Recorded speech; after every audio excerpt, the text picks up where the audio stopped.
Je termine le film à l'instant. Au moment où j'enregistre cette vidéo, ça doit être 6h moins le quart. J'ai passé mon dimanche après mal regarder. J'avais vu des critiques qui me dissuadaient de regarder le film, mais je n'écoute jamais les critiques des youtubeurs, surtout quand elles sont négatives. J'ai préféré me faire mon avis par moi-même. Bordel que c'était de la bombe! Putain, c'était génial! C'était génial! Je suis désolé d'être vulgaire, mais c'est la première chose qui me traverse l'esprit. Bordel de merde, qu'est-ce que ce film est excellent! Voilà, désolé de la vulgarité. Mais c'était trop bon. C'était un kiff de chaque instant. C'était épique à souhait. C'est tout ce que j'attendais. C'est le Snyder que j'adore. Et là, je vais commencer par un coup de gueule dans cette vidéo et j'en ai rien à faire s'il y en a certains qui se sentent visés. Les youtubeurs anti-woke, dont à la base je fais partie, en tout cas c'est l'étiquette que j'ai, mais je pense être beaucoup plus nuancé. Je commence à être fatigué des youtubeurs anti-woke et de tout le temps leur même discours. Dès que y a de la diversité ethnique qui commence à dire que le film est woke, ça me fatigue. Parce qu'ils découragent d'autres personnes de se faire leur avis, de regarder le film. En même temps, si les gens sont découragés de se faire leur propre avis en regardant un youtubeur, c'est que ces gens-là sont des pigeons. Voilà, ce sont des moutons. Il faut se faire son propre avis. Il faut d'abord regarder le film et ensuite regarder une critique de youtubeur. Et d'ailleurs, cette vidéo, certes, est sans spoilers, mais j'espère que vous la regarderez après avoir vu le film. Et si vous la regarderez avant, j'espère que ça vous encouragera à voir le film, pour vous faire votre propre avis. Toujours se faire son propre avis. Il y en a certains qui ont été déçus par le film. Pas de problème, il n'y a aucun souci, ils ont des arguments, il y a beaucoup de fonds verts. Bon, après ça c'est Zack Snyder, hein, donc normalement si on aime Zack Snyder, les fonds verts c'est pas gênant. Mais c'est vrai qu'il n'y a peut-être pas ce surplus de surprise, et le comparer à la Snyder Cut, déjà c'est pas pertinent parce qu'on n'est plus du tout dans l'univers DC Comics, mais c'est vrai que la Snyder Cut, on était épique à un niveau max. Mais malgré tout, ça peut se défendre, on peut être déçu par certains aspects du film. Mais l'aspect woke du film, honnêtement je dis LOL, PTDR, voilà, XPTDR. Ah, franchement, vous ne savez pas ce qu'est le wokisme. Vous ne savez pas ce qu'est le wokisme si vous pensez que ce film transpire le wokisme. Alors je vais quand même faire une petite parenthèse sur le wokisme parce qu'il est très bien défini par les woke eux-mêmes. Ça s'appelle du progressisme. C'est crier à la discrimination, c'est combattre les discriminations. Les discriminations liées sur les LGBT, le féminisme antipatriarcal, Black Lives Matter, et bien évidemment tout ça accompagné de cancel culture. Il n'y a rien de tout ça dans le film. Pas de perso LGBT, sauf un qui est une espèce de dégénéré créature, une espèce de créature qui ressemble à un orque dégueulasse, mais c'est clairement pour l'humour. Il n'y a pas du tout de féminisme antipatriarcal, puisque non, tous les hommes ne sont pas mauvais dans ce film, et qu'il y a aussi un homme blanc qui est héroïque et loyal. Et ça n'est pas non plus du Black Lives Matter, parce qu'il doit y avoir que un ou deux persos noirs dans tout le film, et qui ont de beaux rôles, et qui s'entendent très bien avec les autres persos. Mais il y a de la diversité ethnique, et c'est une bonne chose, la diversité ethnique. Et si vous pensez que je suis contre le multiculturalisme, vous vous mettez le doigt dans l'œil profondément jusqu'au fion. Je suis pas contre le multiculturalisme, que ce soit très clair. Il n'y a pas une culture supérieure à une autre, et c'est pas une question de rester entre gens de la même couleur de peau. Et je suis très content que le casting comporte un Chinois, un mec qui a l'air d'être Maori de Nouvelle-Zélande, en tout cas un mec qui ressemble à un joueur des All Blacks. Bien évidemment, une femme en tant que perso principal, ça ne me gêne pas du tout à partir du moment où il n'y a pas ce discours de victimisation, ah tous les hommes c'est des méchants, c'est tous des violeurs, ce qui n'est pas le cas dans le film. Et il y a aussi d'autres personnages. Il y a une asiatique qui est jouée par Dooney, qui est excellentissime. Dooney, déjà, c'est une actrice de très haut niveau. Et en plus de ça, on a des persos humanoïdes et on a même des robots et un robot qui est très touchant dans le film. Ça s'appelle de la diversité ethnique et c'est une excellente chose.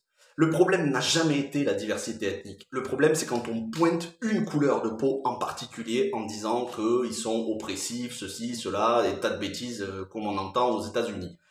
Ce film n'est pas Black Lives Matter, il n'est pas féministe et il n'est absolument pas pour le militantisme LGBT dans ce qu'il raconte. Il n'est pas woke. Et si vous pensez que c'est le cas, c'est que vous êtes trop extrême dans vos idées et c'est que vous voyez du wokisme partout. Mais ça m'étonne pas, le wokisme est un fonds de commerce. Et c'est triste, mais ça dessert la cause anti-woke qui est nécessaire pour pointer du doigt les dérives et les excès du progressisme venu des États-Unis.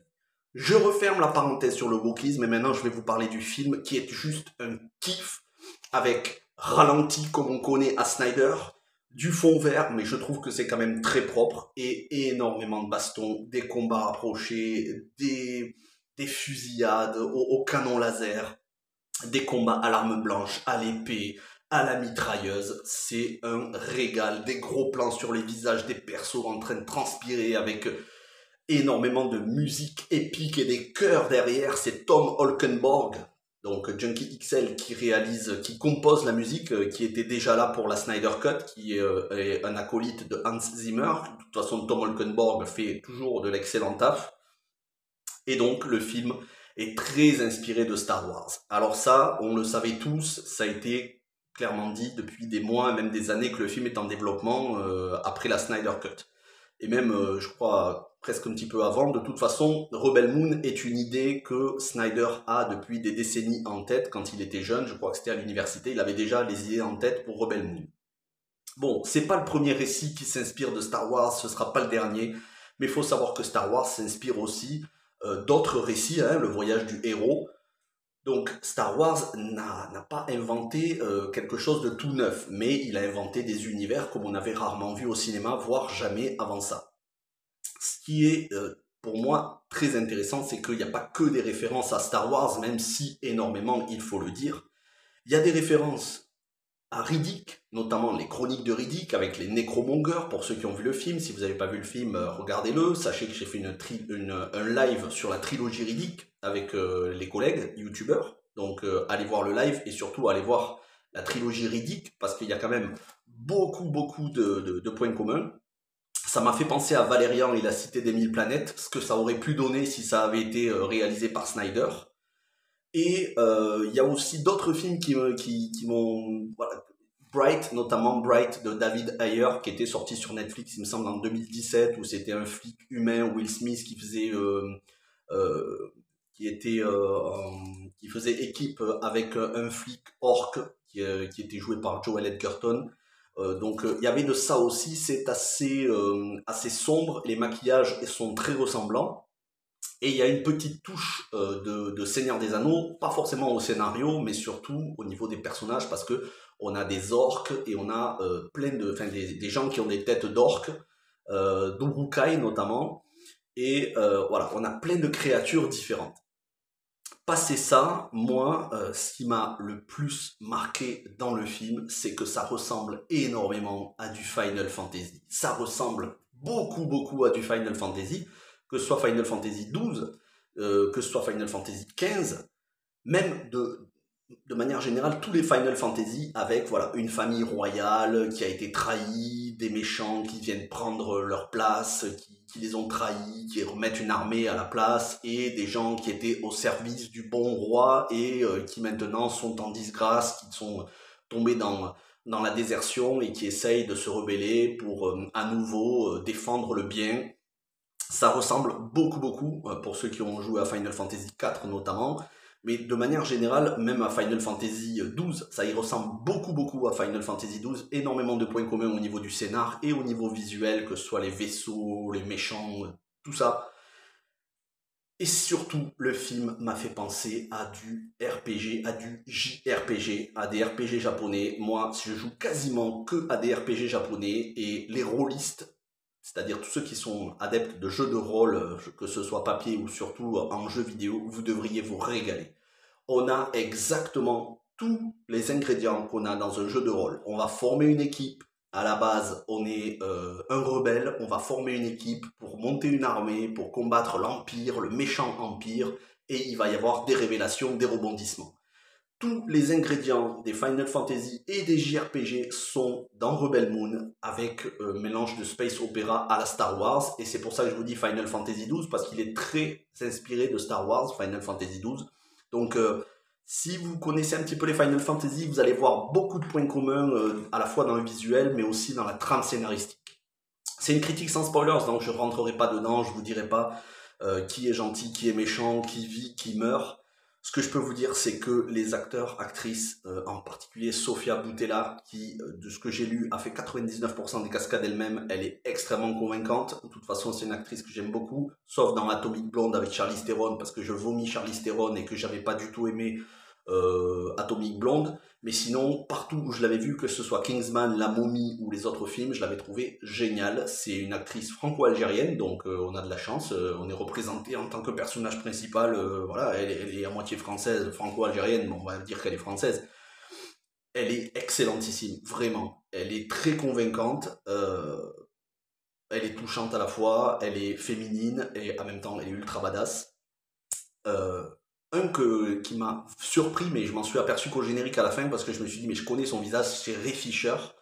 Ray Fisher qui fait un personnage qui est lui aussi excellent dans le film, un personnage bien badass, avec de l'honneur. Ray Fisher, ça me fait plaisir pour lui que Snyder l'ait embauché après personnage de Cyborg dans la Snyder Cut qui n'aura probablement jamais de suite puisque Ray Fisher et la Warner ils se sont pas entendus avec tout ce qui s'est passé avec Joss Whedon, je vais pas revenir dessus. Donc Ray Fisher qui est très en forme. Dounabi qui est une habituée de l'univers des Wachowski, elle avait joué notamment dans Cloud Atlas, mais elle a joué dans d'autres films. Je me demande si elle n'a pas joué dans la série Sense8. La série Sense8, moi j'ai pas accroché, j'ai pas regardé en entier.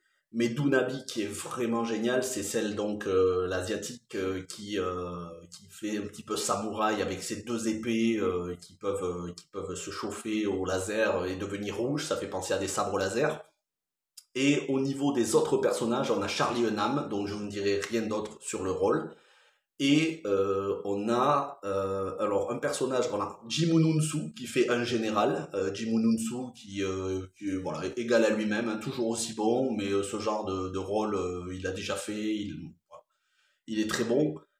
C'est pas forcément un rôle qui sort de l'ordinaire, mais le mec est quand même bien épique dans ses dialogues. Et puis on a un autre personnage dont j'ai pas retenu le nom de l'acteur, qui justement, on dirait qu'il est maori, on dirait qu'il ressemble un petit peu à The Rock, pas forcément au niveau de, parce qu'il a des cheveux, mais voilà, on dirait qu'il ressemble un petit peu à tous ces catcheurs dont j'ai oublié le nom, enfin Roman Reigns et d'autres. Je le verrais bien d'ailleurs jouer dans un Fast and Furious Hobbs and Shaw 2, mais lui aussi est très bon.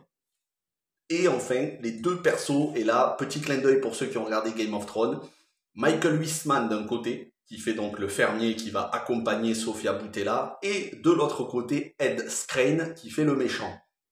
À savoir que ces deux acteurs ont joué le même perso dans Game of Thrones, Daario Naharis, qui avait été l'amant de... comment s'appelait Emilia Clarke, de Daenerys dans Game of Thrones. Voilà. Donc les deux personnages les deux acteurs jouaient le même personnage. Voilà. Alors, Ed Skrein est très bon, mais je peux pas trop vous en dire plus. Le mec est bon, de toute façon. Michael Wiseman, j'ai eu quelques doutes au début. Je me suis dit, est-ce que le mec va vraiment révéler son talent d'acteur? Plutôt vers la fin du film. C'est là où il commence à insuffler de l'émotion, mais je pense que pour la suite, alors petit spoiler, il meurt pas, il sera dans la suite du film. Je pense que dans la suite, il va se révéler encore meilleur. Et pour le reste, j'ai aperçu Corey Stoll, si je me trompe pas, je peux me tromper, donc Corey Stoll qui jouait dans The Strain et qui faisait Yellow Jacket dans le MCU, qui joue un rôle d'un fermier, chef de tribu au début. Bref, un très très bon casting et je vous laisse deviner Jenna Malone, quel personnage elle joue. Je l'ai reconnue au niveau des traits du visage. Vous verrez, vous direz, il y a Jenna Malone dans le film. Qui est-ce qu'elle joue? Vous verrez bien. Les effets spéciaux sont très propres. Les maquillages sont très très bien faits au niveau des créatures. Voilà, il y a des créatures monstrueuses, d'autres créatures humanoïdes. Mais le personnage qui, moi, m'a le plus touché dès le début du film, dès la première demi-heure, c'est un robot. C'est un robot qui autrefois servait le roi qui est mort, et le robot affecté d'avoir perdu son honneur, de ne pas avoir pu sauver le roi, et sa famille a décidé de ne plus se battre et de ne plus ressentir d'émotions, et il est doublé par Anthony Hopkins.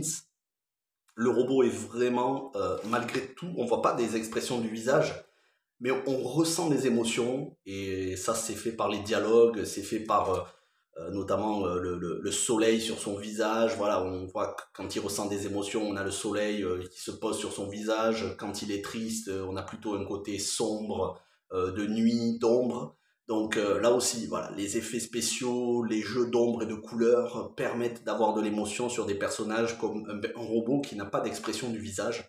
Et ça, c'est Snyder qui maîtrise parfaitement les fonds verts, qui maîtrise parfaitement les éclairages, les couleurs. Les couleurs sont magnifiques dans le film. J'aurais tellement de choses à vous dire avec spoilers, mais je me contenterai de vous dire que je suis tellement impatient de voir la deuxième partie. Et une dernière chose, et alors ça saute pas aux yeux, mais apparemment j'ai relu, c'est vraiment une déclaration de Zack Snyder lui-même. Le film est relié à Army of the Dead, que moi j'ai énormément aimé. Vous avez la critique sur la chaîne. Army of the Dead, qui est donc dans le même univers que Rebel Moon. Apparemment, c'est un univers partagé. J'ai rien vu dans le film qui laisse penser ça, mais c'est une déclaration de Zack Snyder. Donc, attendons d'en voir plus, puisque de toute façon, Rebel Moon, même une fois qu'on aura eu le deuxième film, c'est loin d'être terminé. C'est un univers qui lui tient à cœur depuis très longtemps, et il va développer plein de choses autour, ainsi que Army of the Dead. Il y a une série animée qui doit arriver. Donc, ces deux films sont liés, ce sont le même univers. Voilà, déclaration officielle de Zack Snyder, j'ai hâte d'en savoir plus, je suis très content parce que j'avais adoré Army of the Dead, et j'ai adoré ce Rebel Moon qui est clairement pour moi le blockbuster de fin d'année. J'ai quand même un reproche à faire au film, c'est clairement qu'il est aseptisé au niveau de la violence. Alors je ne suis pas un fan de la violence, de l'ultra-violence, mais quand même, il n'y a pas une seule goutte de sang dans le film.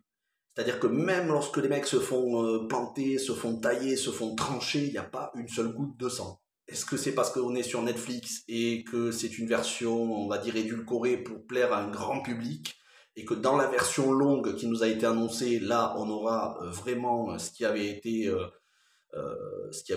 promis, donc un film à la fois violent et trash. Bon, j'avoue que là, franchement, Netflix, d'habitude, ils nous livrent des films, ils peuvent, voilà, ils y vont pas forcément de même morte sur la violence sur certains films. Est-ce qu'ils ont voulu faire en sorte que ce soit un blockbuster familial de fin d'année et qu'il n'y ait aucune goutte de sang pour que ça puisse être regardé par toute la famille? Je pense que c'est le cas. Attendons de voir la version longue, on aura à la vraie vision de Snyder qui ne sera pas édulcorée, alors qui sera peut-être interdit au moins de 12 ans, mais bon, après moins de 12 ans ça passe, c'est pas non plus des slashers ultra violents en mode terrifieur, les films de massacre comme on peut avoir au cinéma. Mais c'est vrai que pas une seule goutte de sang, c'est quand même un petit peu abusé, même au niveau de la crédibilité. Voilà, c'est le seul reproche que j'aurais à faire au film. Sinon, pour le reste, ben, je me le regarderai une deuxième fois très très rapidement parce que j'ai vraiment passé un très bon moment. N'hésitez pas à me dire si vous êtes d'accord avec moi. Si vous n'êtes pas d'accord avec moi, il n'y a pas de souci. Mais attention, l'argument du wokisme, ça dégage direct parce qu'à un moment donné, la mauvaise foi, c'est inacceptable. Ce film n'est absolument pas woke. Et si vous voyez du wokisme, c'est que ça va pas bien dans votre tête. Voilà, je suis désolé, mais à un moment donné, il faut le dire aussi. Mettre du wokisme à tout va en disant le film est woke, le film est woke, le film est woke. Je sais que ça fait des vues, mais à un moment donné, il faut quand même rester un minimum vrai dans ce qu'on dit. Le wokisme, il est bien défini. Arrêtez d'en mettre partout, même quand il n'y en a pas. Il y a des films où il y en a. La Petite Sirène, Blanche-Neige et tous ces étrons. C'est pas le cas de Rebel Moon. Merci d'avoir regardé cette vidéo. N'hésitez pas à me dire encore une fois en commentaire. Et puis moi, je vous retrouve Je vous retrouve la semaine prochaine pour des vidéos. Et puis à la fin de l'année, le 30 ou 31 décembre, pour les top films et séries. Et après, on se retrouvera en janvier. Merci à toutes et à tous. Portez-vous bien. Et ciao tout le monde.